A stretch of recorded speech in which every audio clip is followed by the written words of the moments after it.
All right, it is Friday night. We are live back with The Journey. I hope you guys had a great week. We did. Last week was pretty cool. I got to share and just express some of my story with the Lord, and I hope you guys liked it. Also, if you want to get behind what we're doing here, you can go to hcm-stratford.org. You can find the PayPal link and become a supporter of The Journey. Also, just to let you know, there's anyone who comes on here, make sure you support their ministries and help them out because they don't get paid for coming on the journey. So bless them. All right. How's everybody doing this week? Make sure you comment, share, be a part of what's going on. Ask questions. We try to get to them, but if we don't, we can always personally message you. Don't worry. And like we always say, you are powerful enough to disagree. So remember that. How you doing, Johnny? Great. Just sharing the broadcast. Getting it out there. Spreading the word. Yeah, we just encourage people to share because that's how it spreads quickly to people. And people are able to connect with it, and it can stir them up and cause them to think. Well, and sometimes it's like you don't even know it. Like my wife, the one week that Shakira was on, that just hit her to the point where she watched it 2-3 times. Yeah. Just to unfold some of the stuff she was hearing that was resonating inside of her. Right? Yeah. We're all in different places. We're all walking with the Holy Spirit through these things. And it might be one thing tonight for you, but that one thing's worth it. Oh. That one thing could be pretty powerful. And so, it says like the guy went and sold everything to go buy the field with the pearl of great price in it. Right. That's right. So don't just hear, don't be here just to hear, be here to know, right? Look for the knowing, look for the inward witness. Yeah. And when you feel that resonation, when you feel that connection, make sure you go back and listen to that again. Because, not to belabor the word, but it is a journey.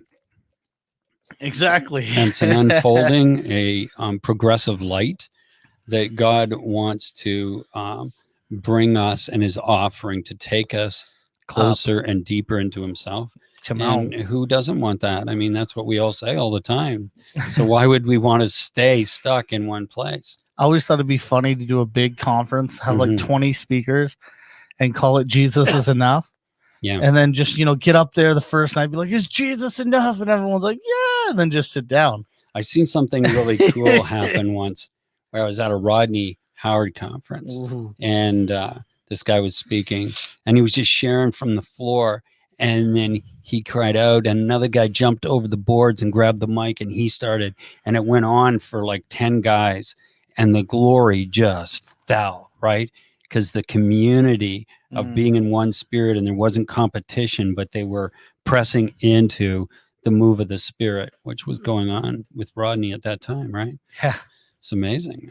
Rodney Howard, Brad, some of those old videos are they're a good drink. Like, man. Like, and it's not that we want to go back. We just enjoy that which God has done. Like, it was a good time. I was in St. Louis and I walked down onto the main floor and there was actually, you could feel the electricity in the air, the energy in the air as you walked across the floor. And I watched him do this. I watched him say, there's a line. You see that guy right there? And he'd say who it was. And there's a line straight down. He said, this side of the line, you're about to get whacked. And that side of the line won't. And he spoke. And sure enough, like one guy on this side is just sliding out of his chair. And guy on the right, not even getting touched. Like, what's happening? And it just littered the one side and not the other. Just showing something that this is the real thing. This isn't pretend. Well, I remember even Kenneth Hagin, very similar when I was like a kid. It happened a lot when he would come to our church. But then one year we had money. So we had satellites in our church at that time. Right.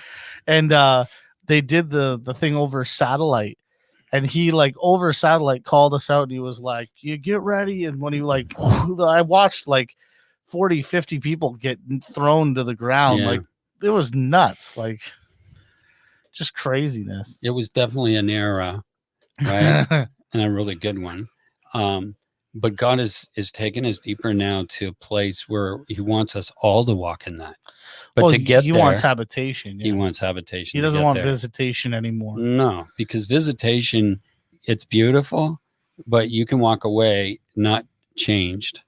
Because I used to say, I don't even know how you could be in the presence of the Creator and not be changed. And I don't think still it's possible, but I think that it can take a long time depending on you and where you're at with it. Yeah.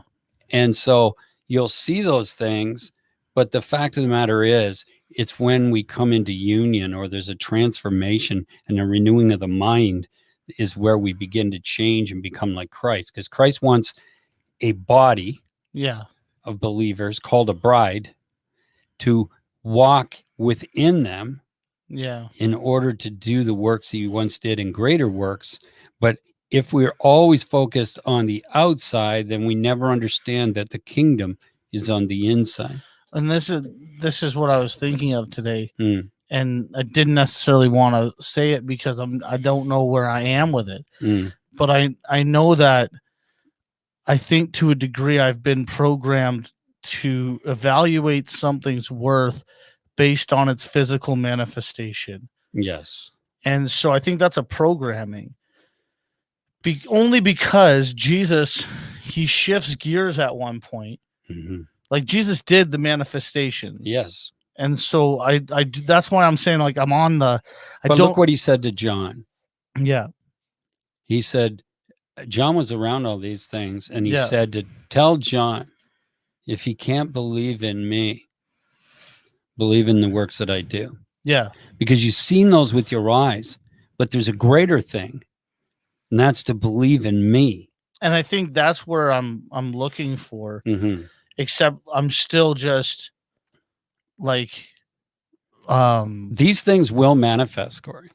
No, I know. It's hard to explain. Like it's like almost like I feel like I've been programmed to only find value in that which manifests. Because we've operated from the five senses, right? Yeah, where I need to realize that if the kingdom is all around me, I should be aware of that. Yeah.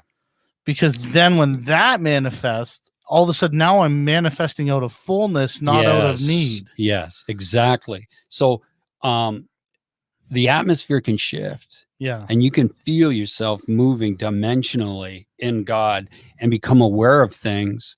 And yet there's nothing what we would have called what we understood going on the outside, because it's like we're created body, soul, and spirit. So God is within your spirit.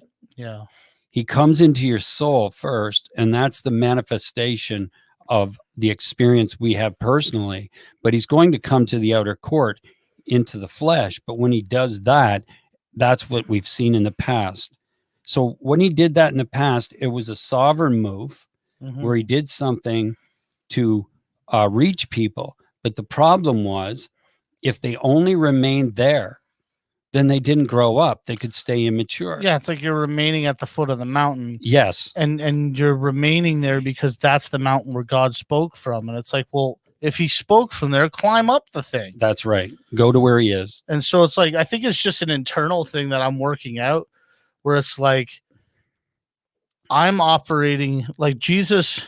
Well, look at the experience you and I had. Yeah. No, I know. When we went into Shoppers that time back a few years ago. That was wild. Right?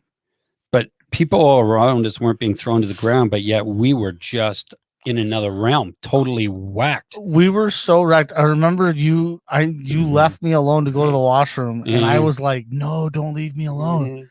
And so like I'm crying, just weeping, and this girl comes up to me who I had talked to about God a few times, and she said, "Are you okay?" And I said, "Yeah, I'm just high on God." And she was like, "What?" Yeah. And then like you came back and started sharing to her while we're wrecked. Like you were stumbling, like we were wrecked. And then I thought that I was like, because you were prophesying over her, and I thought that I was holding it together. Yeah. But John's like, "No, you were weeping like a baby." Like you were wailing almost, you know, like. So that's what it looks like when God moves in the tent of meeting or the soul realm. That's what it looks like. Yeah. But when he stepped to the other But she court, entered into it a little. well, through our experience, she could see us. But And when you began to prophesy, though, she began to that's right. But bawl. then see, that's the gifts that entered her Mm. as a gift. But when you see it come out manifest, that's where God talks about when you go into the place. He said, my peace will go out, or your peace will go out into the room. That's an atmospheric change. And the people will either receive it or shake the dust from your feet and leave. Well, that means is when you go in, one of two things are going to happen. People are either going to experience Jesus Christ like face to face in the glory, Yeah. or they're going to manifest demonically. Either or is going to happen, which is good. Yeah. Both are good. Both are reactions. But that we've not seen. We read about it, Charles Finney. Yeah. We've read about it with other. You've seen it. I've seen it. Yeah. But I seen it once. yeah. And then remember when us on Home Street, where I got picked up off the floor. That was out of the chair like a marionette puppet. Yeah. So it was like two angels carrying me, and then I'm laughing and weeping. And yeah. Oh, we all were. That was, yeah. I've seen it a few times like that, where it just comes and everybody in the room. Or One time, what does it look like when Jesus says, a nation in a day? Yeah. Do we believe him, or do we just think that's a nice thought? If we believe him, it ain't going to happen by handing out tracts. It's not even going to happen by TV, because now we have technology. That's going to happen because of the cloud. Don't you know, brother, the word of the Lord has been preached in every nation of the world? Yeah. So that will happen because there will be a cloud. This is what Peter was walking with. This is what Jesus was walking with. This is what God is looking for individuals to come out of religion into him. I'll never forget that story I read of Charles Finney. Where like literally from 6 a.m. till noon, he went from house to house to house. People were laying on their faces, weeping in their homes. And finally he turns to his friend and he goes, well, I guess we'll have to have a meeting because there's not enough time in the day to go to every home. Yeah. Like, what? It just, he was carrying the kingdom, but the kingdom was in the natural world, out in the carnal, or no, the physical world. But first, we have to understand who we are and what we are and what's going on. And so, like even tonight, I want to break down something God has been showing me since the 80s about the bride of Christ, and about the scenario of where things are, and about a challenge, really a challenge to us, a challenge to me. That's how I got where I am. That's how I didn't do this. This isn't because I'm smart or something. This is because I was willing to follow him.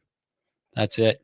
Willing to follow him at whatever the cost, because of the pearl of great price. Come on. And me, because of the liquid love of God, because the love of God hit me so hard that there was nothing else worth on this planet, including LSD, because I was doing all kinds of stuff at that time. But when he found me, it was like, we hear this saying and we say it facetiously. There's no high like the Most High. Well, I can literally tell you, there is no high. There is definitely not. Because when I was in that bathroom, man, it was like, it went way beyond drugs I'd done. They were counterfeits, but no mind games. But I was in the glory of the presence of the Creator. Every atom in my being was alive and attention to its Creator. And it's like I was in front of myself, if you will, because I'm one with him. It doesn't make sense to our minds, but love will ruin you. It will change you. And that's why it's called the bride. Yeah. The bride is part of the journey, because without the bridal paradigm of a love affair, like the Song of Solomon, it's hard to go into a slave of love, right? Yeah. Which is called a bondservant. How can I be a slave to righteousness or a bondservant unless I know the embrace of my beloved, and I know what it is that he wants? And I can't outgive love. Love is so deep and so wide and so penetrating, literally to every atom of your being, you become discombobulated, and you're there. And it's like To be a bondservant to love is not that difficult, right? No, because love is always patient, long suffering, kind. Yes. Love is opening every door that benefits you. Love is bringing you to every revelation that sets you free. Like, this is what we don't get. Like, even it's so wild because I haven't walked in this yet, but Jesus, he even said, Lord, lead me not into temptation. He had so much faith or so much knowing in the goodness of God that he knew that God didn't want to tempt him. Right. Like that was like done, over with. This isn't something I want to do to my kids. No, that's where I wanted to start with this statement tonight was we got to understand that God is a father. Come on. He's loving but will deliver us by his spirit, not our own self-effort that we've been trained in, right? Which is really an ego twisted from the fall called twisted imagery. That is the fruit of sin, and God hates sin. Just so we're clear, people may think, oh, you're a universalist, or oh, you think this. But you need to know something. God hates sin. How do I know? And he will deliver us as we walk in the light as he's in the light. Who will deliver me? He will deliver me. And it's not by going, John, you're a bad boy, don't do that. That's not what I'm talking about. Jesus didn't become sin, receive all the destruction upon himself. Think about it. He became sin. What did he really look like on the cross? It was intense. Ooh, yeah, come on. But he didn't do all this just to look the other way. He's our salvation, not law, and certainly not carnality, which is what? Religion of the soul trying to please God. Religion of the soul trying to please God.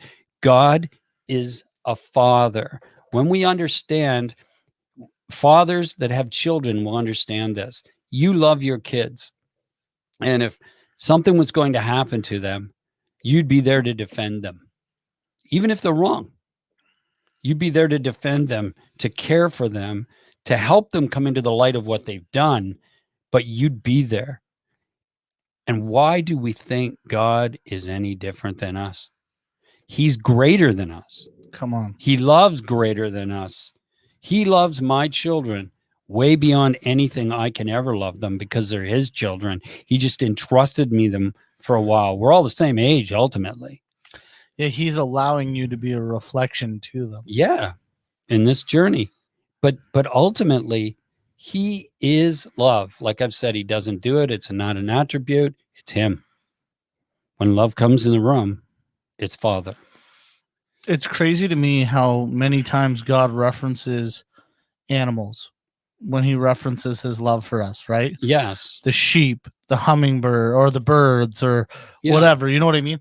And I was asking him about that one time. I was like, why do you always use animal references? He said, because they act out of instinct without knowing what they do. That's good. Yeah. And he's like, people are just acting out of the situations they've gone through, whether good or bad. Right. They're living out of the sum of their experiences. That's who they think they are. Exactly. And that's why there has to be a new identity in Christ Jesus, which brings you back to the truth of where you came from. Yes. And who you which is actually are. Higher. Yes. It's a higher state of being. That's why it says, my ways are not your ways. They're as high as the heavens are from the earth. He's showing spirit is heaven. Yeah. Earth is carnality. He's saying there's no... Even the king who went and ate in the field like a beast. That was a picture. Yes. That was the Lord saying, look, you guys are acting just like the animals. He had to physically show them to get a point. That we have not, even Jesus on the cross, he says, they know not what they do. That's why it's called an awakening. And he lived in a gruesome time. Yeah. Where rape and murder and all these things happened on the daily. Yeah. They weren't like today where if there's a murder, there's an investigation. They were like, oh, that guy got killed. Throw his body down the hill. Like, like it wasn't like today. So we live in such a blessed time. Because the world is progressing. People say it's getting darker. No, it's actually getting brighter because God's into restoring. Well, and just look around. There's still crap because people aren't in the light. Well, there's corruption and all that stuff, but like, But yeah, but we're talking like, I think it was what, this year or last year, like in the Middle East, there was a country that let women like drive for the first time ever. Like, yeah, that's big. go to school. How many thousands of years did that take? Come on, Yeah. like, and look at the progression we've had in our country, and look at the talk of equality. Why are people getting paid more just because they have a different gender? That doesn't make sense. Like, like we're looking at things very differently today than we did 10 years ago. Yeah. I'm even confused. I'm like, what happened to the world? The only thing that I've seen that moves slower is the church. Oh yeah, there's we're still back in the flipping Stone Age. They're holding on because they believe that they know. We're still debating right and wrong at the foot of the tree. That's it. And God's saying right and wrong, which is Old Testament. If you took the life of Jesus, who never sinned, he did many wrong things. Many. He went to the woman at the well and spoke to her as she was a man. Right. Which they wanted to have him killed for. Healed on Sabbath. Healed on the Sabbath. Didn't care about whether you were Jew or pagan. Treated you the same. He didn't give a rip about the rules. It's kind of wild. Like those are what Malcolm Smith called the white picket fence laws. Yeah, he broke every single one. Pharisees created those around the law of God to protect God's law. Yeah. So he come and kick the fence down. Yeah. And we would say, oh well, that's rude, or that's this, or that's that. But really, what he was doing was loving, trying to awaken in them to the truth. Yeah, to get their attention, offend their mind, reveal their heart. Sometimes you got to stir the pot, and it's not that we want to offend people. That's never my heart. I do sometimes, but unless it's for the benefit of exposing something that is holding them in prison. Yeah. That's what the wrath of God literally means, is it goes against all those things that are holding us from coming into the fullness with him. Come on. It's not against us. It's against the things that are holding us captive. And some of those things look really good on the outside. They do. So at the beginning, I want to say this. This is not about a certain denomination or a group of people. It's about all of us in the Western church and our need. I can only speak about that because I'm not living in the Middle East. I'm not living in Latin America or in Russia, but I know what it is to be in the Western church and my experience there for 35 years, 40 years. And it's our need to be honest with ourselves by humbling ourselves and becoming as a little child, to become teachable by the Lord. He will bring us out of a prison and into freedom through Reformation, which is exactly what is in the embryonic stages going on the planet right now.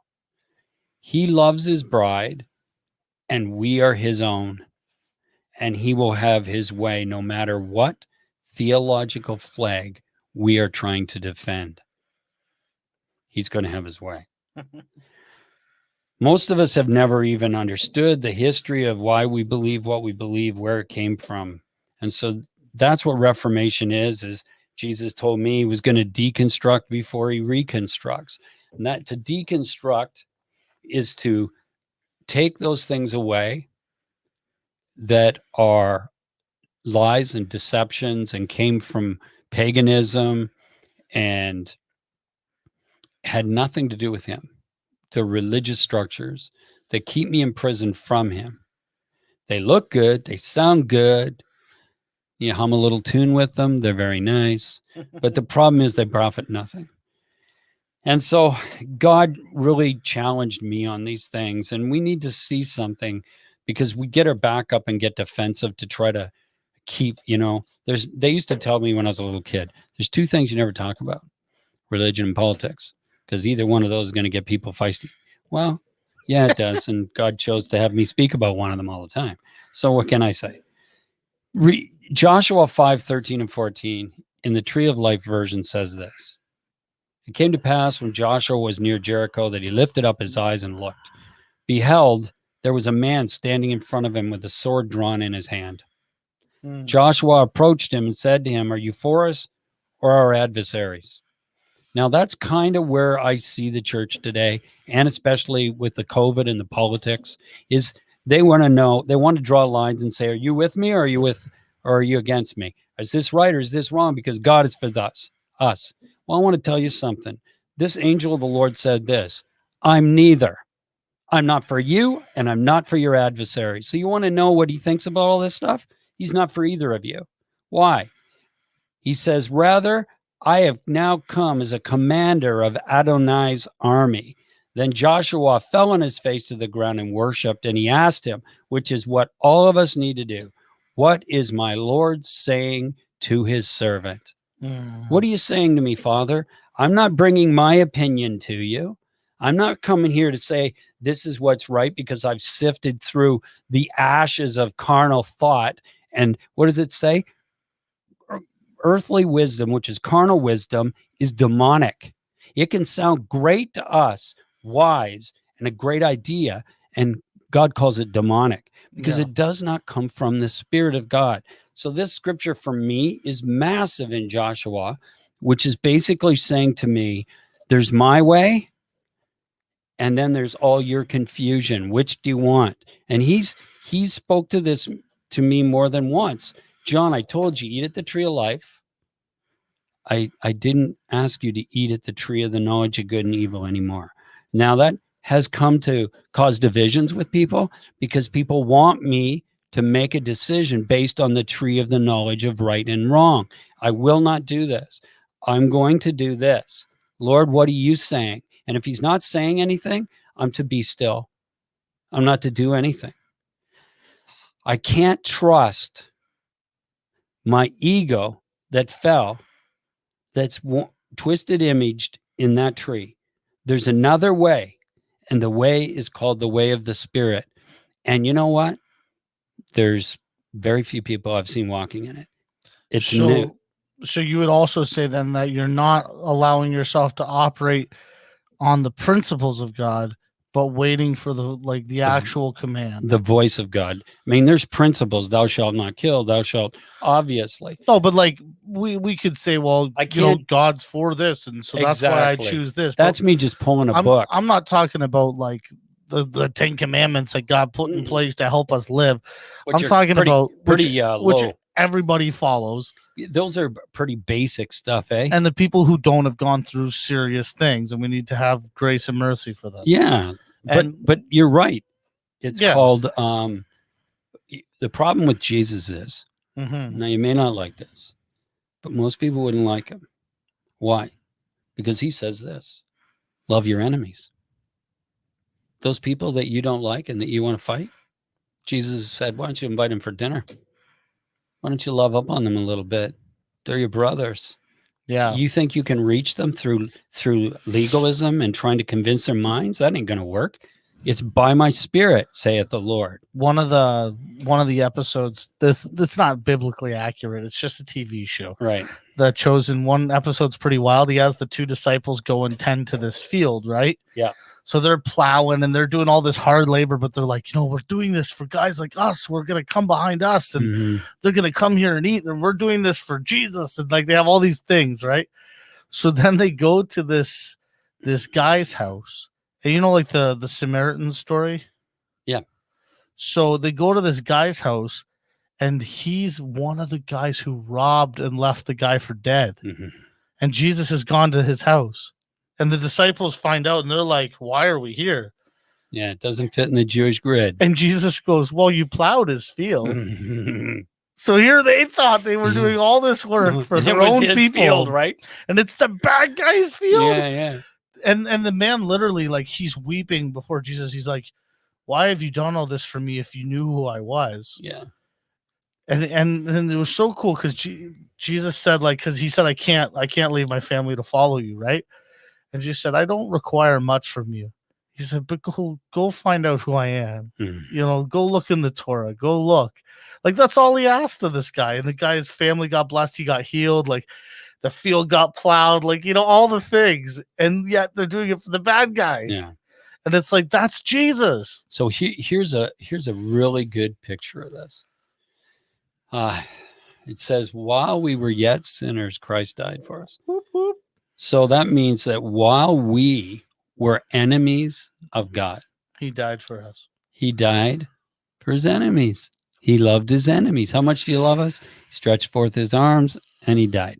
So this Jesus, this creator God, Yeah. is a loving father beyond our understanding. And we're trying to put him through our own filters when he said, you guys are in darkness, you're blind. If we would pick up that and go, well, wait a minute. Wow. Why am I trusting that my own understanding? When I can't see, I'm bumping into the walls. Why? Because I said a prayer. Now I think all of a sudden I see everything. Right. And then we put a filter over. Now, look, I'll throw this in as we come into this. Mm. I don't really totally understand all this stuff, meaning I haven't come into the fullness yet, except what God's given me, and meaning that it's my truth now. There's a comment here that's pretty controversial. Yeah. I like it. Scott goes, maybe this pandemic is about deconstruction. It's quite possible. God's on the throne. Let's put it that way. He knows what he's doing. One thing I found, it doesn't matter if you're pro, against, whatever you are. Yeah. It's causing you to look. Yeah. And like seriously, in 50 years, there'll be something else, probably next week. I mean, there's always something to fight about. But I feel like this has really made us look at for me anyways, I've had to constantly do inventory and be like, what should I say? What shouldn't I say? Should I post? Should I not post? Should I speak out? Should I not? I know. I've had to constantly go to the Lord and like, you know me, like the old Corey would have been in the streets with pitchforks by now. Like I was a crazy the reactionary. Zealot. I was a zealot. Like I was just outrageously crazy for whatever I believed that second was God. And now I've actually realized like I'm being very patient before I speak about things. I'm being very like even I was at a like a thing where there was an in-car thing, but and the guy was there to speak about that stuff. I didn't even know he was. And I was like I didn't even know, but at the same time, like it's like I get it. I get what you're saying, but for me, I gotta just keep checking in because there's something like I don't want to just be the big ox that runs in a direction and God has to continually whip to try and get me back in the right place. One thing I know, and I've never talked about this at all. I will just give you a couple of snapshots, very small, because it's still unfolding for me. Like God showed me a lot of things in the 80s and the 90s and about Stratford, about what God's doing and what he wants to do even on the globe. And it's like, but I didn't have a lot of grid. I would put it through a filter I had at the time. You didn't have a grid for restoration. Not at all. And the reconciliation of all things. None. I didn't know about it. Christ will not return until. So one day in the 70s, the Lord reminded me of something I couldn't have remembered because I was too little, but he showed it to me. And it was my parents, my testimony, they were divorced. I lived with my grandparents and she died when I was 10. Well, she lived about an hour from here. And sometimes they would come to Stratford. And now I'm 5, 6 years old, maybe somewhere in there, and have a picnic at the river. Okay. And she told me about it. So, one time I seen this vision. And one time when I was leaving the city, they were leaving the city. I was in the car and I pointed at the Perth County Courthouse and said, one day I'm coming back to live here. Now I knew nothing. It's not a memory because I don't remember a lot from my childhood, but God revealed it to me. I knew that I was to be here. And he showed this to me. I already lived here then. Yeah.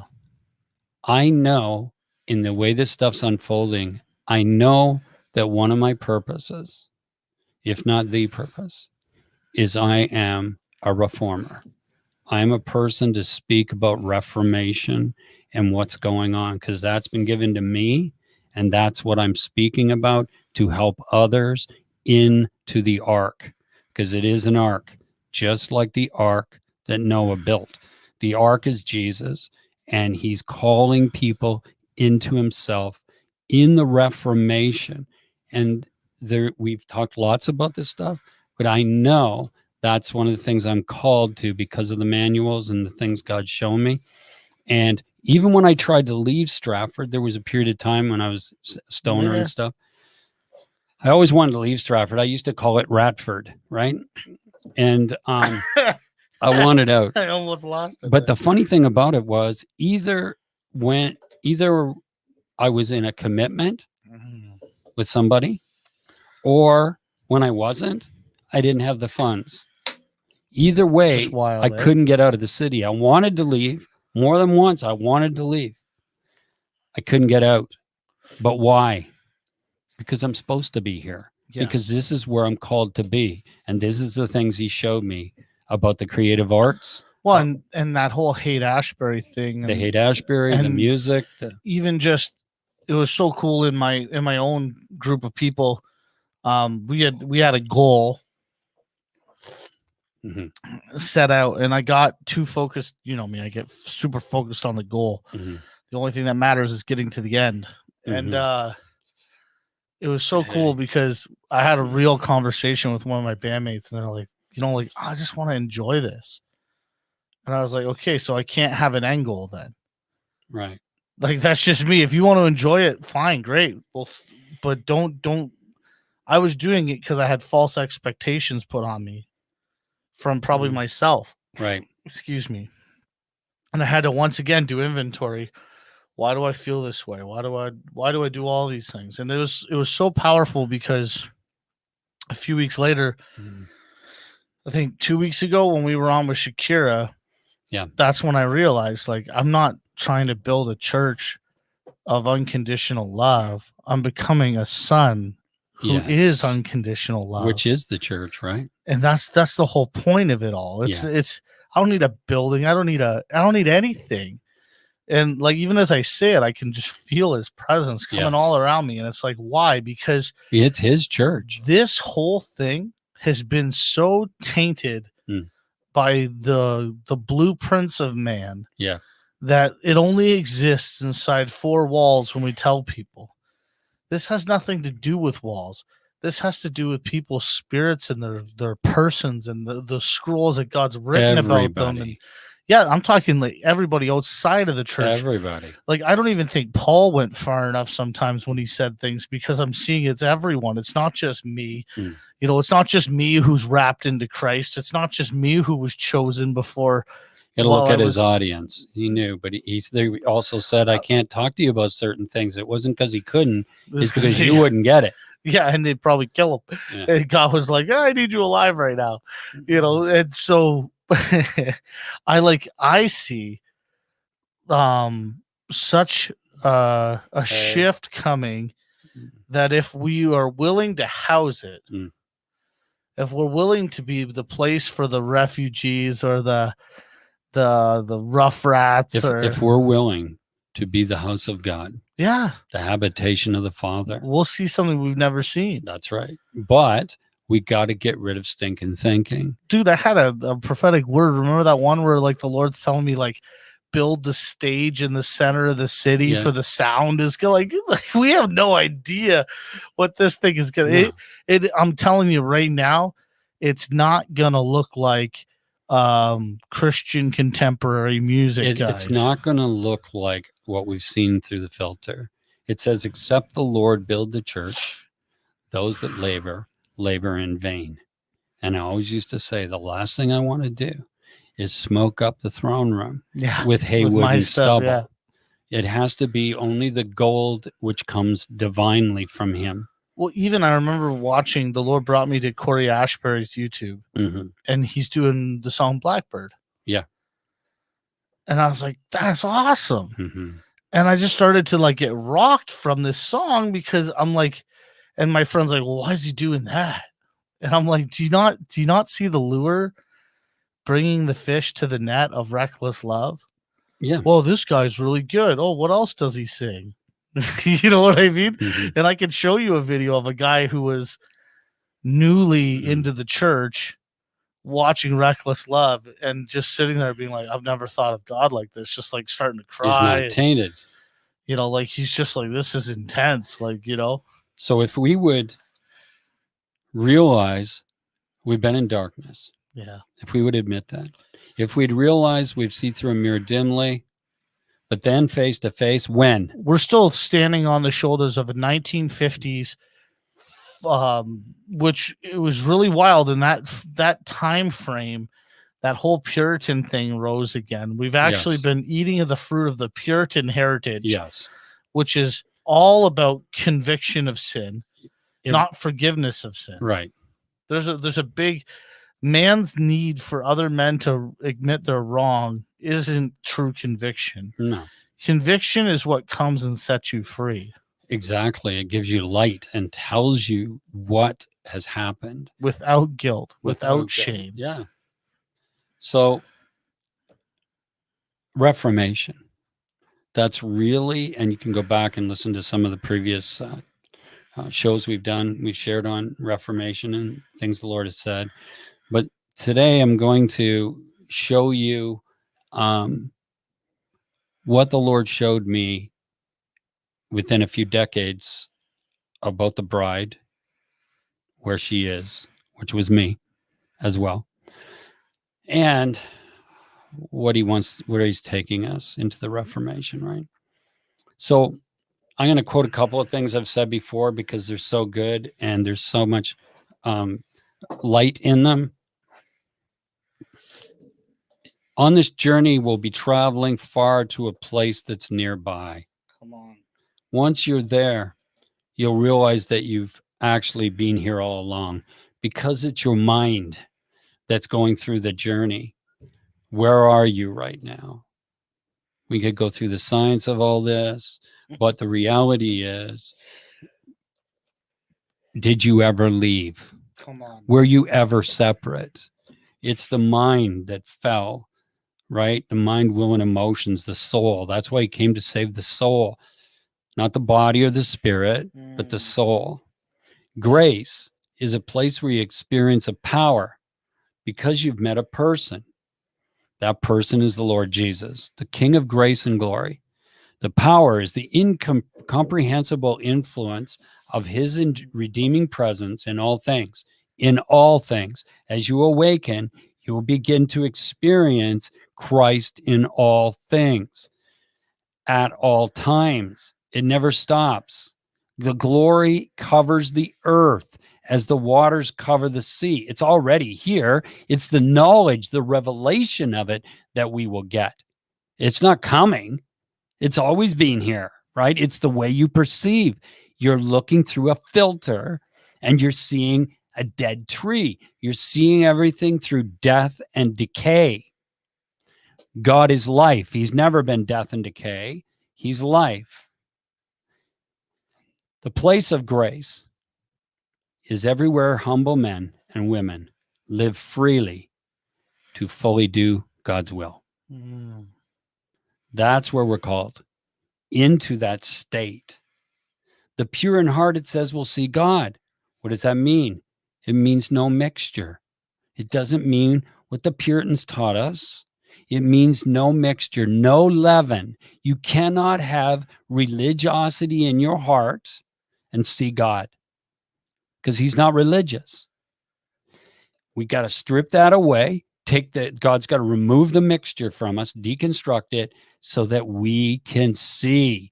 And then we'll see God because God is omnipresent in the universe, everywhere. I've always had a mission statement that was written by Elizabeth Barrett Browning that is what I set myself towards. And you'll understand me much better by this. All the earth is crammed with heaven. Every bush is aflame with the fire of God, but only those that see take off their shoes. That's intimacy, by the way. I don't wear my shoes to bed. The rest just pick the berries, the work of his hands.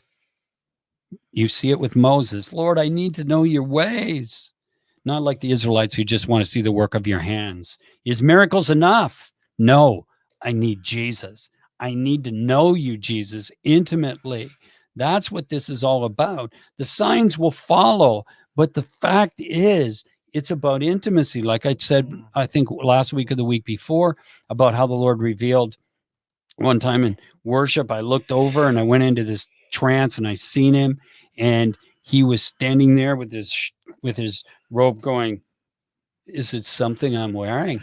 And I thought he seemed like it was funny. Like, what are you talking about? And then I realized right away what he's talking about. As soon as he comes in, everybody runs out to take the anointing. That's what he's wearing, by the way, because he's the anointed one, his presence, and they run out to do works.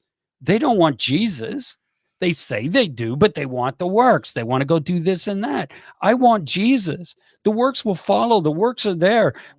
If you don't want Jesus, then when everything's perfected, what will you want? There won't be any sick to heal. There won't be anybody to prophesy, because all will hear God. None of these things will matter. Only thing that will matter is, how much do I know God? Do I love him? Do I know he loves me? Do I have an intimate friendship? Am I a friend of God? Am I a son of God? Am I in the dance of romance? This is really what life is all about. Why are we here? That's why we're here. Yes, there's works to do because of problems that are going on. Yes, we need to preach the gospel, all those things. But seriously, that is not the primary. But what is your gospel? That's right. And how can you have good news if you yourself don't know the bridegroom? We've got to get back to the purpose of why we're here, and that's to know him and choose love over everything. And be known. True faith is seeing him and abiding in him. No cheap substitutes, and I'm sorry, guys, there's no easy formulas. We can't give you a 12-step program. Well, and that's one of the questions we get sometimes, where someone's like, well, how do I do what you're saying? And it's like, honestly, there's no answer to that. Keep seeking God. He who began a good work is perfecting it. You're already doing. You just don't know it. Well, and that's the thing, is like, it took me a year of just being around, hearing things differently, for God to finally, start after to break a year, right, show me something that was so far out of my grid. Yeah. That it removed probably 20 years of teaching in a second. It was like, yeah, and then it was there. So that's all we're doing here, is we're dropping little bombs. Hopefully we're meeting you on your timeline. Yes, with the Holy Spirit. Absolutely. We're hopefully. Well, you know what? Even hopefully, it's him. Well, I am just an instrument in his hand. I like being a part of what he does. You obviously like being a part of what he does, because when he says do it, you have to do it. But we are.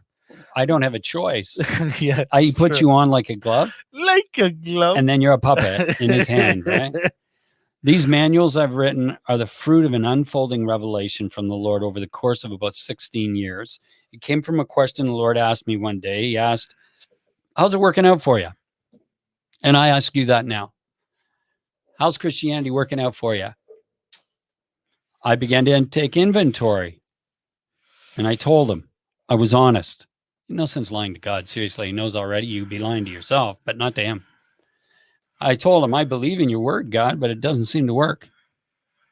Now, we've given it 100 reasons why it's not, but none of those even mean anything. That's just justification for you not being honest with yourself. It's going to happen next week. It's going to happen in 10 years. Let's prophesy all these things. Sorry. No. That's carnality. The truth of the matter is, the word of God works.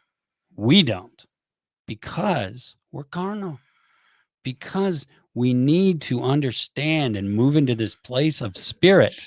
That's what it is. The Lord appeared in a visitation shortly after this, after he'd said this to me. And I heard him say, meet me outside the gate. Now, buckle up, because this is where it can be a little cutting, but it's good. It's good.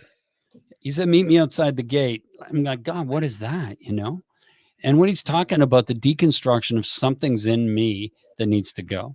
Come on. And what was he was speaking of what Paul said to the Galatians. I'm amazed that you're so quickly deserting him who called you by by the grace of Christ, we talked about it a moment ago, for a different gospel, which is really not another. Isn't that interesting? I love the way he says it. Only there are some of who are disturbing you and want to distort the gospel of Christ. And that's what's happened in the Western world. The gospel got distorted. But even if we or an angel from heaven should preach to you a gospel contrary to what we've preached, he's to be accursed. Galatians 1, 6-8. He said, you foolish Galatians, who has bewitched you? In other words, what kind of witchcraft have you come under? Before whose eyes Jesus Christ was publicly portrayed as crucified. This is the only thing I want to know from you. Did you receive the Spirit by the works of the law or hearing with faith? Are you so foolish, having begun in the Spirit? Are you now being perfected by the flesh? Galatians 3, 1-4. Are we so foolish that we think that we're building the house for God? Are we so foolish that we think that we can be good so God would be pleased? Are we so foolish that we think that control, which is witchcraft, will work? That is not the gospel. That's the fallen state of carnality and created religion, a system. Paul called it a form without the power. Oh, dang, that looks like the West. So I began the journey. And when I say that, I'm talking about me too. I'm talking about me. You got to get honest with yourself. I don't want it anymore. I want Christ and the real thing. Even if it costs me, I want him. And I've walked through things that have been painful, very painful. Yeah. But the fact is, he has been faithful. And I always say, he gives you stretch marks in the Spirit. My Spirit's got a lot of stretch marks because he was removing things from me. Come on. And he'd cut it away. And I didn't want to give these things up. You can go back and listen to some of the teachings. Good, yeah. Yeah, but just I was secure in them. So it wasn't easy to give it up. Yeah. So began the journey of going into the blast of the liquid love of God. Back to the future, I call it. Like David of old, it's time to bring the ark of his presence back. That's good. That's where we are. We need to bring the ark of the presence of God back to the body of Christ, to the bride. But the only way that's going to happen is when we get off the high horse of religion in our own hearts, yeah, and become that little child, which is a teachable. That's what it means to be teachable. Well, it's funny to me that we call our assemblies services. Yeah. Because the word service means to serve. Yep. But there's two forms. There's coming, asking God to bless that which you've built. Yeah. Or there's trusting that he will show up. Right. And what do you do when he does show up? I remember I was at a church and there was multiple services the day. And by the third service, the Lord just took over. Just took the whole thing over. You know what the worst part is? We usually try to figure out what we did, that he did that, so we could do it the next time, which doesn't work. There was no figuring this one out. No. It just came like thunder. Exactly. Boom. Exactly. And I remembered in the earlier service, seeing Jesus standing in the middle of the room, longing for each person. Yeah. And I understand having things that you have to do. I do. Like, I'm not against it. I get it. Communities have things. And we're not against, I said at the beginning, a denomination or denominations people group or anything. Because what we're doing is blowing a trumpet in Zion. Yeah. Saying that God wants his bride. Well, when we started to look, and when you start to look, you'll realize you're doing some stuff that you don't know why you do it. We just do it over and over. What do they call that? Doing the same thing over and over again, expecting a different result, is insanity. Yeah.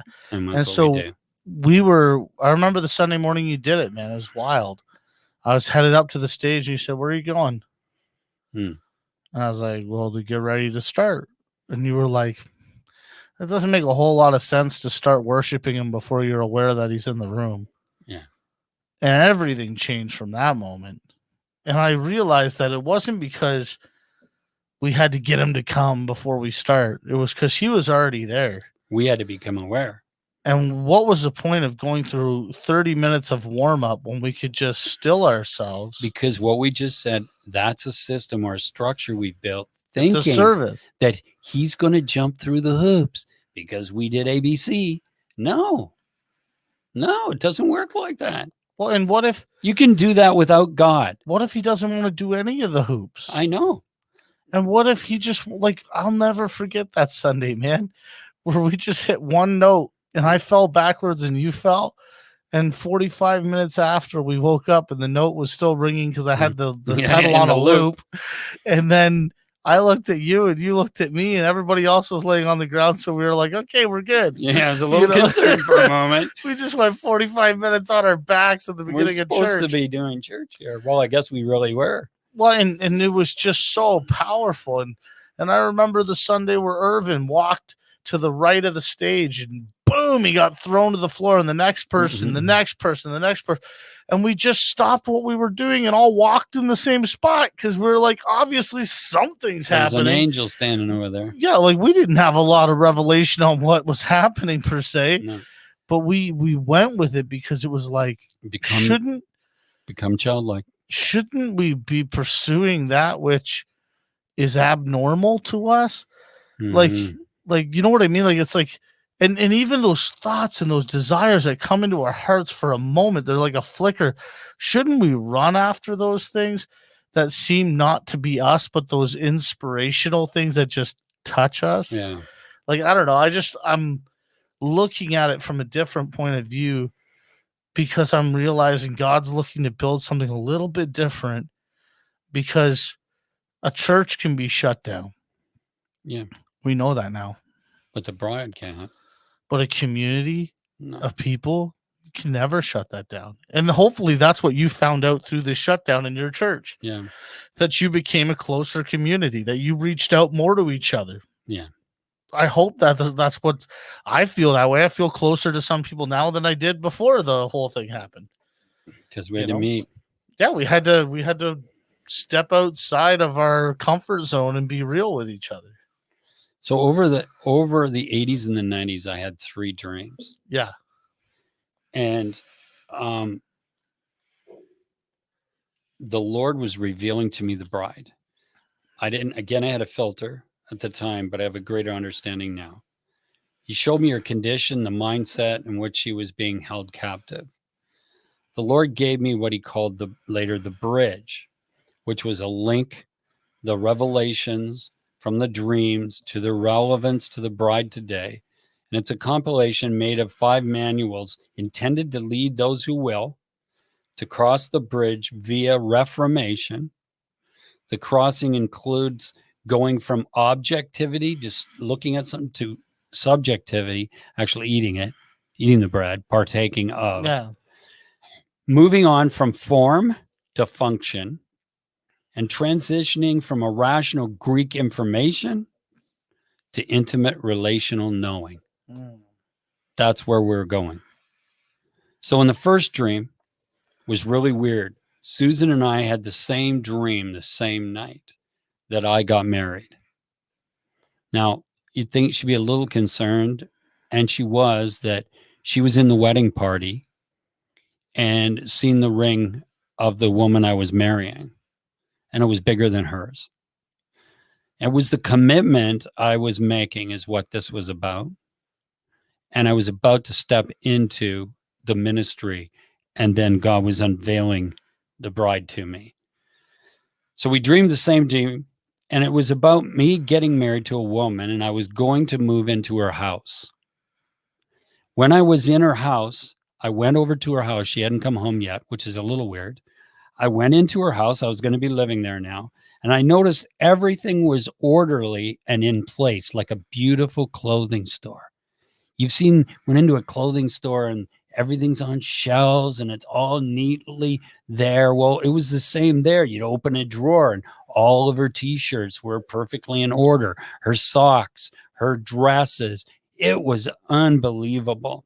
The woman came into the bedroom after this, laid beside me on the bed. She kissed me on the cheek, turned over, and went to sleep. Very interesting. She went to sleep. I woke up from this dream and I said to the Lord, I don't know how you could take such a bride and marry her. I couldn't. This is the way I felt. She doesn't have any passion and she's cold. Just like the woman's orderly, clean house, the bride's programs were all in place and in good order in the Western church, but she had no life, spirit life, or passion for her beloved. She wants to do works, but she does not have that love affair going on that takes priority. And that's why I said to the Lord when I woke up in the morning, I said, man, I couldn't marry her, Lord. Like she was just like matter of fact. I might as well have been, I could have been anybody. She kissed me on the cheek, turned over and went to sleep. It was like, I don't care if everything's in order and this house is beautiful and she's going to take care of me. I can't stay here. But yet Jesus wants to. He wants to change the bride from being in this place and wake her up. This is the story of Sleeping Beauty. That's what that nursery rhyme's all about. Is the prince wants to kiss her and wake her up because she's asleep. And she's got all of her things in order and she thinks she's serving the Lord and Jesus is coming back and all this stuff. But she's asleep in the light. The second dream came a few years later. This one was wild. I was holding onto the bottom of a pontoon plane. It's like a small plane and it's got pontoons for landing on water. And I was clinging with my nails to the bottom of the pontoons way up in the air. And then all of a sudden I came sweeping down into these fields of grain. And I watched the wind blowing the grain and it looked like sea, the sea where the water's moving in this golden grain. It was gorgeous. And that it was ready for harvest. And as it swooped down, I could see the sun shining and the wind blowing. It was just so beautiful. And in the distance, and it's like as he came down, the plane came down, it's like I just dropped onto the ground and I looked. And there was a farmhouse on top of a hill in the middle of the fields. And as I looked at it, I seen a man dressed in black walking around the house. He appeared to be controlling the house. He was very cold, had no emotion at all. So I waited and I snuck past him and got into the house. And when I got into the house, I found a girl. She was somewhere around 15 to 17 years of age, sitting at the kitchen table. Now, 15 is just like she's just from 13, right? She's just starting into teenage years. Yeah, she's on the second that you said that, I felt like it was prematurity. She was coming to life, but not yet mature. Like it's like the passion had awakened, but there wasn't maturity there. Right. So she's sitting at the kitchen table. Instantly, I felt an overwhelming love and compassion for her. It wasn't that I was being drawn to her in some kind of sexual way.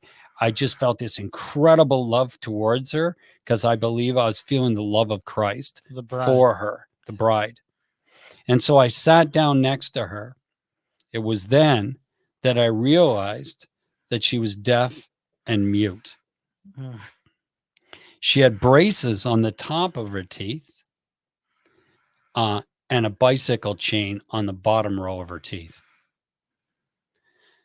At this point, I woke up from the dream and the Lord revealed the meaning of what I had dreamed. He had showed me that I had arrived from above in the plane. That's called in the spirit. I came by the Spirit. And then the guy walking around, this was the father of religion. He's the one holding it captive in our hearts, right? Yeah. Controlling and keeping the bride captive. The fields are white for harvest, waiting for the bride. John 4:35. Now, I tried to talk the Lord into telling me I couldn't get the braces and the bicycle chains were weird, man. Yeah. And I tried for years. God, what the heck is that? And he just closed my mind off and he wouldn't show me. I'm serious. Decades went by. Then one day I was in my swimming pool by myself. I was just, before I went to work, I'm going to swim, and I was standing at the one end of the pool, and the Lord just spoke to me just like that. And he said to me, John, braces speak of correction. Braces are what you put on to correct your teeth. Yeah. And always being subject to the spirit of religion, which keeps her under law. She's under correction, under the spirit of legalism. She's under the whole Old Testament Jewish law. Which has control over what she speaks. That's right. What you behold, you become. Come on. 2 Corinthians 3:18, King James. The bicycle chains, they represent an earthly or carnal form of transportation. It's called self-propelled. To ride a bike is for me to self-propel it, right? This symbolizes self-promotion, being self-powered, not promoted from above. The airplane represents the spirit from above, and the chains are self-driven. So that means that one, she's under this carnal control, this religious control and of correction. Through correction, yeah. Constant correction. It's called sin conscious. Yeah. And the other is being pressed to get out there and do this and do this and do this. Nobody's really listening to what the Lord wants to do, but what they're told. Yeah. Right? And so that's what he said. And then the girl's deafness demonstrates how the father of religion blocks one ability to hear the Father. Come on. Her inability to speak represents the voice, the loss of voice that occurs from having to sit and be constrained to listen in a Constantine creation, rather than being active in the kingdom as a mature son. So do you see it? We go to church every week and we sit in a mass group and there's one guy speaking. Yeah. Everybody's to be quiet. You may get to prophesy, but the fact of the matter is we are in a lecture. Yes. We are not functioning as a living body. And Constantine is the one that orchestrated that one into our lives. Because it kept people under control. That's right. And so do you see why she's deaf and mute? Yeah. Mute, right? Because she's not being given a voice to speak, and they'll give you 100 reasons why. And deaf because she's listening to the voice of man, Come on, not the voice of God. And so that's what that dream meant. And that one stayed with me for many years. And again, I was trying to understand, Lord, what can I do? So then in the third dream, I was standing near the farmhouse again. And it happened like 10 years later. I'm standing near the farmhouse, and I'd seen the same one as in my second dream. And I seen an unfinished wall being built around the house. So he's fortifying the structure to keep her in there. Again, I noticed the father of religion. come on. But he wasn't alone this time. He had a beautiful woman by the wall, watching and controlling. And she was beautiful, let me tell you. Early 20s and very seductive, because she began to talk to me. As I approached, she tried to seduce me and get me to take my eyes off of what was really going on. Her goal was to distract me from getting inside the house and thus interfering with the goal to rescue the bride. I woke up realizing that the bride was under a religious spirit and being seduced by the spirit of Jezebel through fear, divination, and control. That's what it is. There's divination, call it some of it prophetic. There is prophetic, don't get me wrong, but there's also divination going on. It's not the bride's fault because we're only doing what we're taught. But there's a massive difference of what Christ wants to bring us into. Yeah. It's like we can settle for a word of knowledge, or we can figure out how we're supposed to walk in the spirit with all knowledge. Of knowledge, yeah. That's right, knowing, just like Jesus did. I had a very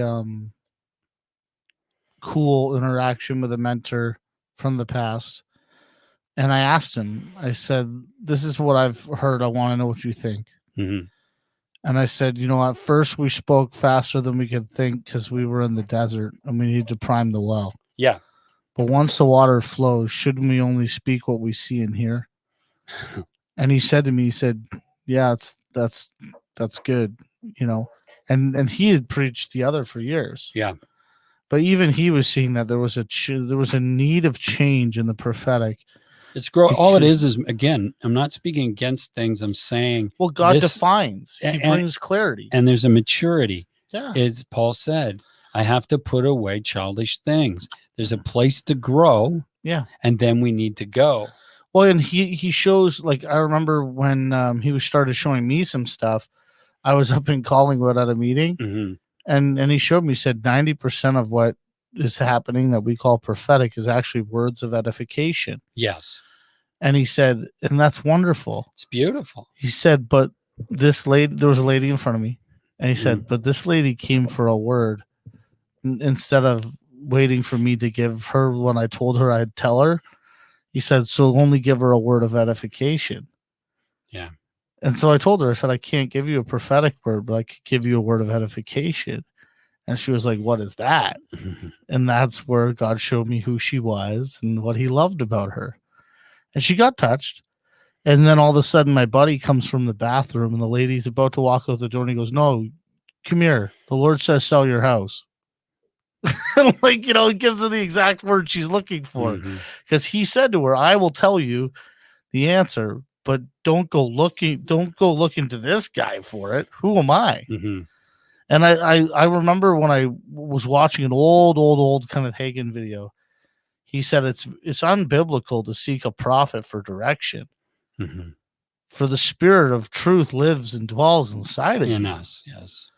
They should only merely like confirming that which has already been spoken to your heart. That's right. Otherwise, what are we doing? We're going for fortune tellers. We're looking once again for a king to give us commands who's carnal. Yeah, and does that get us closer to the master?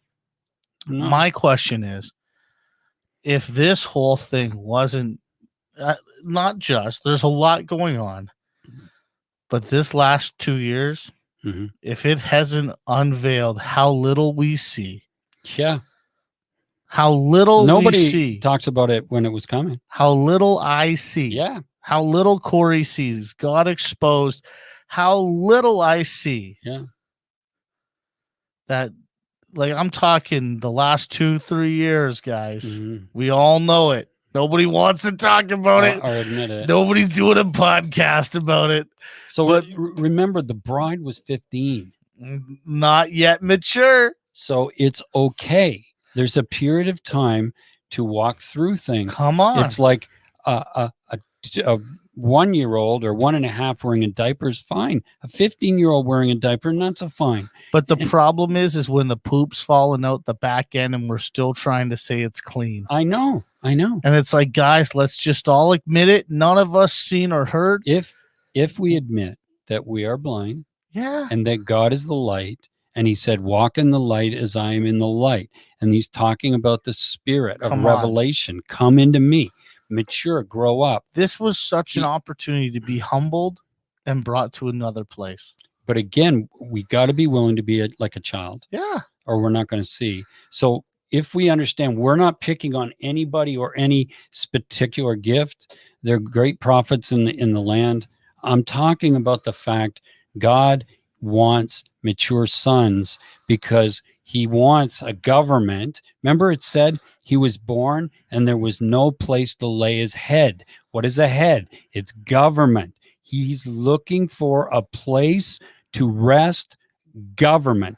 This is not a government of people with big churches and big networks. This is a government from above, in the spirit, in the heavenlies, people moving in and out of heaven and being able, it says, to judge angels, to be able to minister into galaxies. The only way this stuff's going to happen is if we realize we've not arrived. We get over the pablum of the teaching we've had. We look into the revelation of Christ in me and me in Christ. What does it mean? Union, and grow up to be a son. And so right now, there's a reformation going on, and that's why I'm speaking. I'm saying these pictures are where the bride's been. This is the prison that's holding your captive.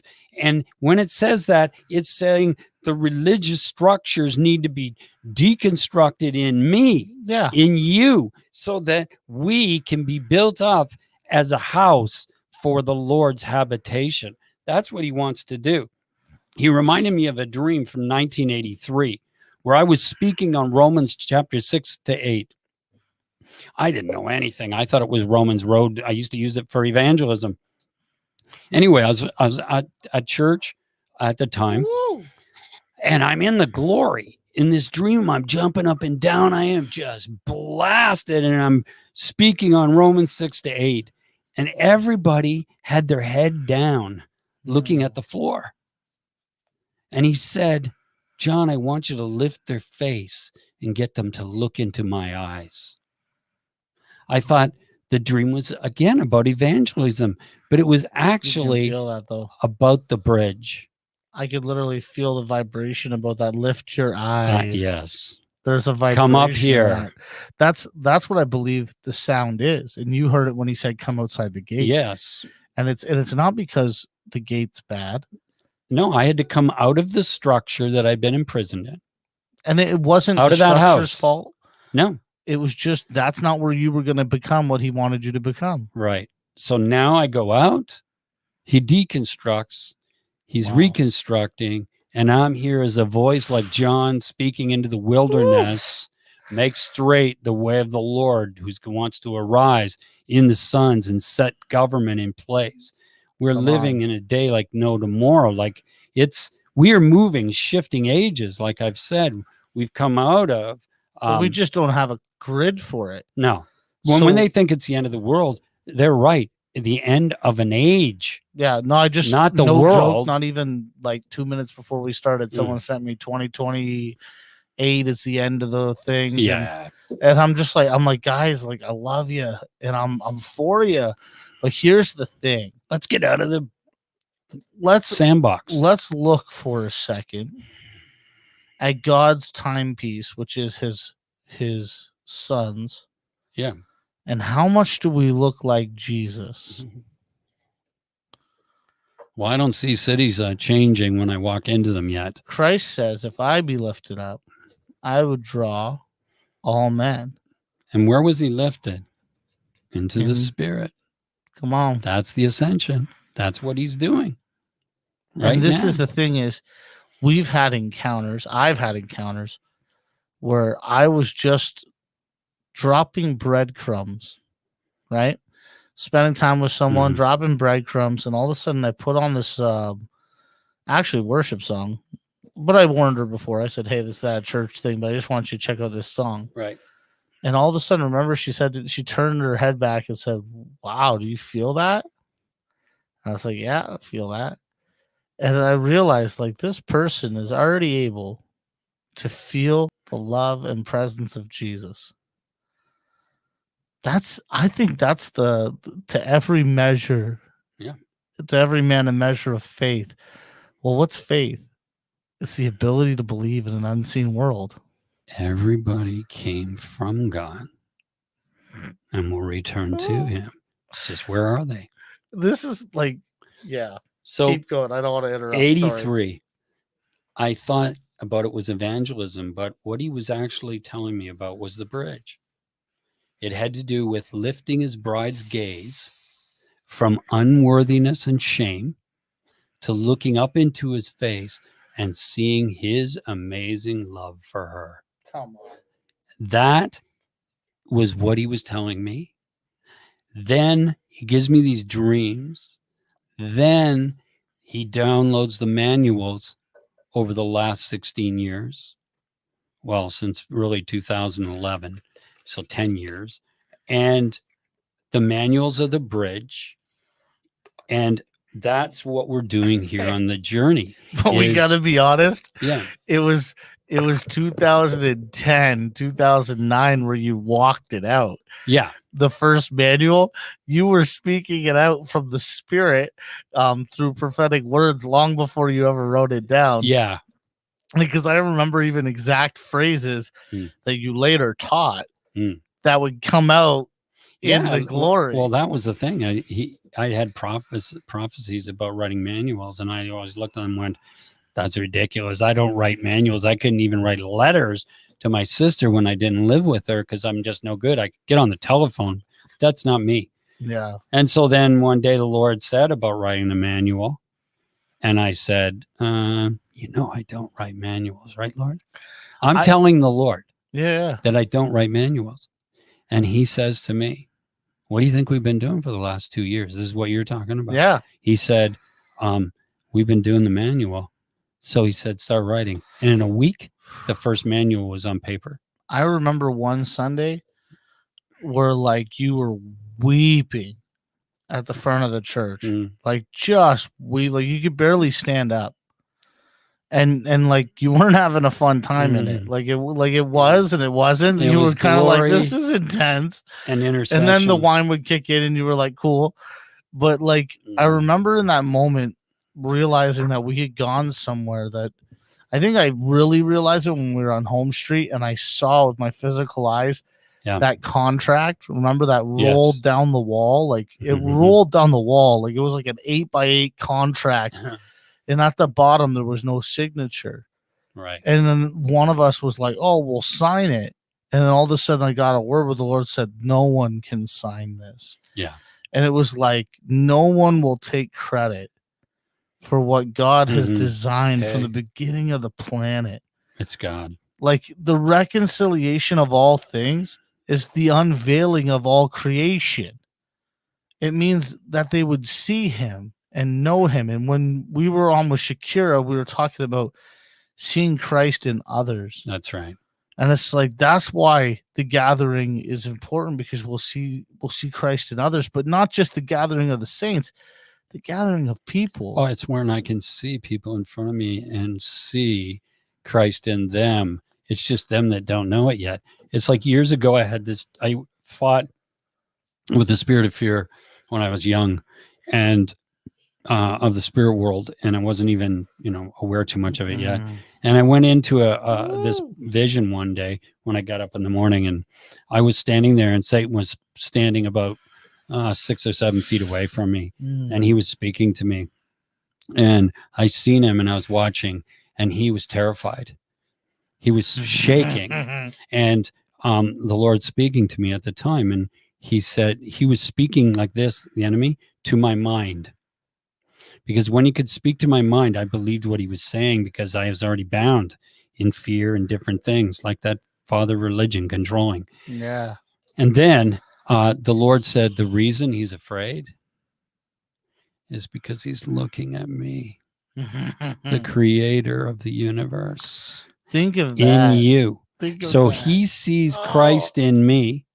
He's freaked. But the part of me that's fallen, my mind, is going through the journey. And so he's speaking to keep control. Come on. Till eventually you get to the place like Jesus said, the prince of this world comes, but he has nothing in me. Yeah. Right? So he might as well go for lunch. Well, and that's, if you go back to what he originally said he would do. That's it. He said, I will raise my throne above yours, above God's. And how did he do it? Through guilt and shame. He taught people to get to God through guilt and shame. He's building a structure. Through works and conditional love. Yes. I'm sorry, I'm getting it. So God's belief, and so the manuals and everything I'm doing is again preparing a road for the Reformation. That's what this is all about. And it's just not me. There's people all over the planet. We're a minority, but they're there. And I'm not that far, but I'm doing what I'm called to do, you know? And that, whoa, that's all I'm supposed to do is You can feel that. hang out with Yeshua This is so and let him build the right house. now. Oh, that was it. You gave me a thought a moment ago. It says all things were created for him, by him, right? And through him. What do you think he's doing right now? That's what he's doing. Is it's through Christ and by Christ that the reformation and the restoration of all things is being done. And it's being removed now from the mind of man who thinks he's been doing it under the spirit of religion, which bears no eternal fruit. Christ is the only one, the living word coming through us that will bear fruit eternally. He said, I am the way, the truth, didn't he? The life, the very Zoe life, him. And it's him that's doing this work. God's belief in you, God's belief in you gives substance to your faith. You're not trying to trick them with this thing called faith. It's his belief in you that gives the very substance of your faith. And Jesus is what God believes about you. You want to know how he sees you? Jesus. Jesus is the model of us, sons of God. That's what he came to reveal. Jesus is the very context of Scripture. He's perfect theology. That's where we find ourselves. I want to read something by a guy. His name is Jacob Boehme. He's a German mystic and theologian who lived in 1575 to 1624, which is 49 years. This is what he said. There be many masters to be found who presume to judge in the mystery, yet they are not known or sent by God. Therefore, their school is called Babel, mother of whoredom. They flatter on both sides. They play the hypocrites with God, and they also serve the devil. They call themselves the shepherds and pastors of Jesus Christ. They run, and yet they're not sent, much less does God own them. And what they do for their honor and their belly's sake. They're living for themselves to make money. And they would not run neither if they did not obtain it in their course of spiritual whoredom and hypocrisy. In this time, a Zion verily shall be found. Come on. And the heaven shall drop down its dew, and the earth yield her fatness. Yet not so as for wickedness shall be wholly done away, for it shall continue till the end. For which Christ says, thinkest thou that when the Son of Man shall come, that there will be faith upon the earth? He's asking the question, Jesus. And through the children of Zion shall have a fiery deliverance, that they shall remain in spite of the will of the devil. They'll remain, insomuch that God will work great things, as at the times of the apostles. Yet it's endured not until the end, for as it was in the days of Noah, when they entered the ark, so shall it be in the coming of the Son of Man. But that the Holy Ghost shall be in the hearts of the faithful in Zion, I acknowledge and I know it. For Zion shall not be from without, but in the new man. For Zion, in the new man. Where is the throne of God? In the heart of man. It is already born, he says. He that would seek it, let him but seek himself. Depart from the old Adam into a new life, and he shall find whether Jesus be born in him. If he finds it not, let him enter into himself and seriously consider himself. And so he shall find Babel and her workings in him. There he must destroy and enter into God's covenant, and then Zion will be revealed in him. And he shall be born with Christ in Bethlehem of Judea, in the dark stable, not in Jerusalem, as reason vain would have it, that Christ should be born in the old ass.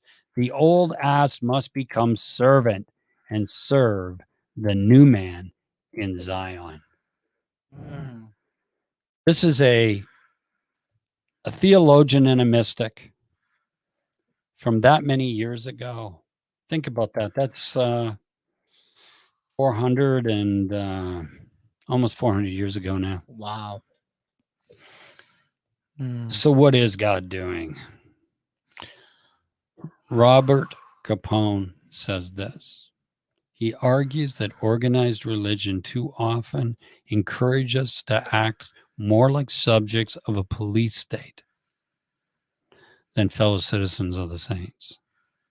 However much you hate the law, we're more afraid of grace. So that's kind of, if you look at the dreams, what we've been unloading here for the last year, and in part, it's about God removing Babel from us. Come out of Babylon, right? And the language of Babel. We hear a lot of Babel, especially on the YouTube, calling itself Christianity. Man, when will we come back to the one true voice and realize that Christ lives in you? That Christ is the one true voice. And when you start to become aware of the one true voice, it won't matter if it comes from a little child or an old man. You'll know it's him. Come on. Right? And so we live in incredible, I would say, the best of times and the worst of times.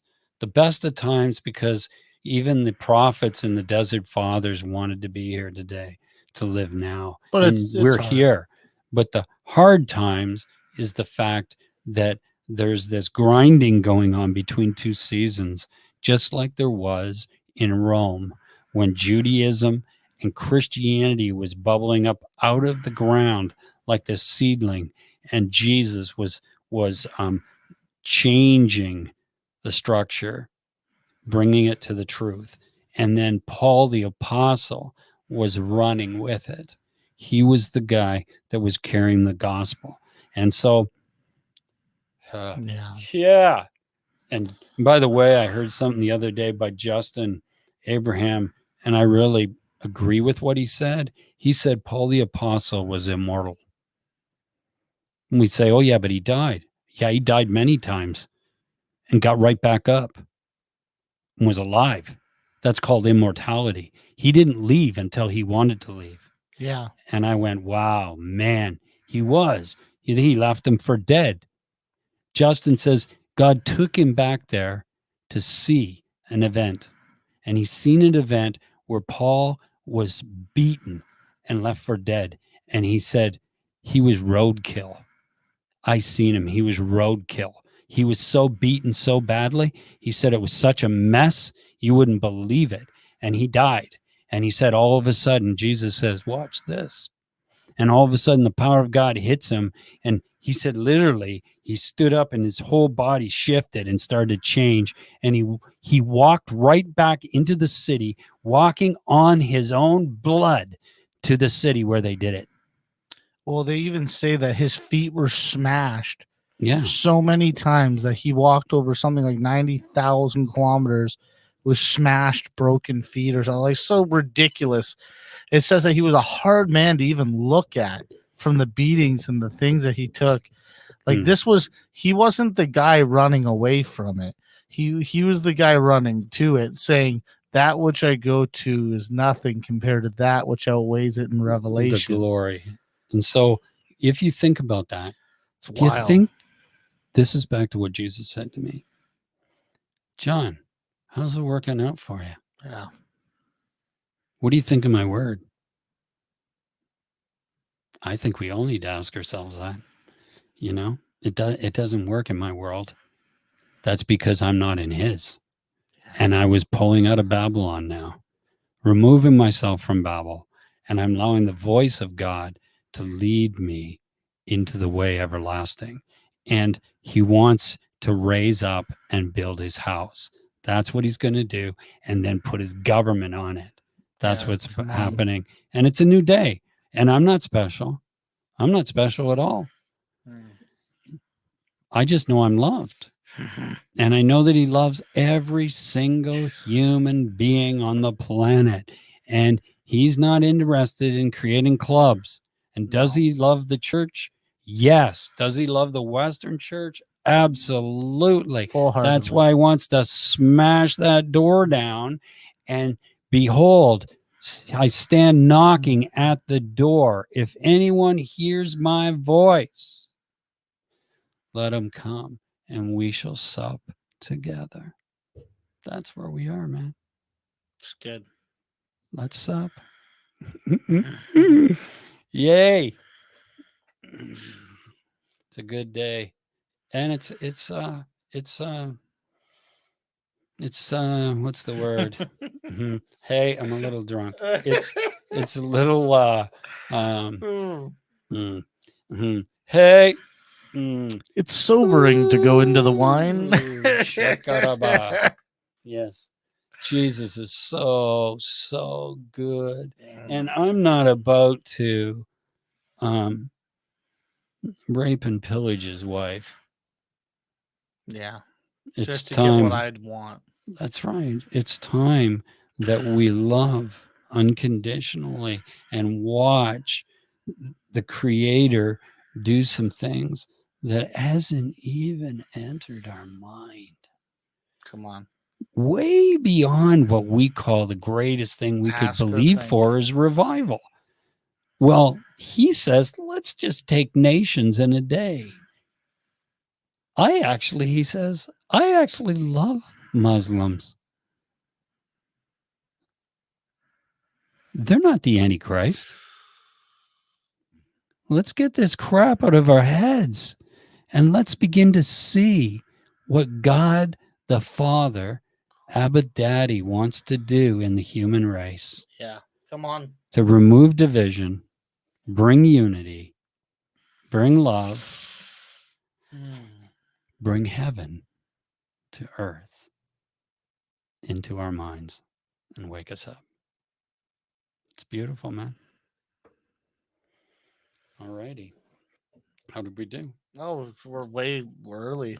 Oh, nice. Well, we'll see you guys next week on the journey. Remember, if you want to be partners with the journey, help us to continue doing what we're doing. Yeah.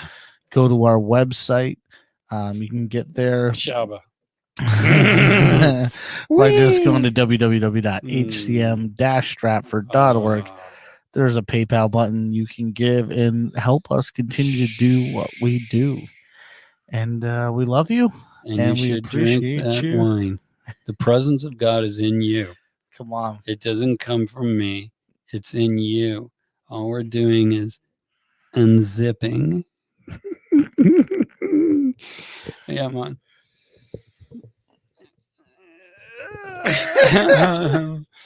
Behold, yabba dabba do, this drinks for you. We're becoming dadaholics, and we don't want any help. Yeah.